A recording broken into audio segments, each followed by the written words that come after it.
চলছে বাংলাদেশ বনাম ওয়েস্ট ইন্ডিজের মধ্যকার 3 ম্যাচের টি-20 সিরিজ, যেখানে দ্বিতীয় টি-20 ম্যাচে ওয়েস্ট ইন্ডিজ বাংলাদেশকে 13 রানে হারায়।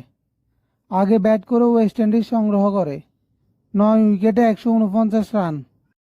পরে বাংলাদেশ 8 উইকেট হারিয়ে করতে পারে 135 রান। এখন এক নজরে দেখে নিই সর্বশেষ টি-20 র্যাঙ্কিং।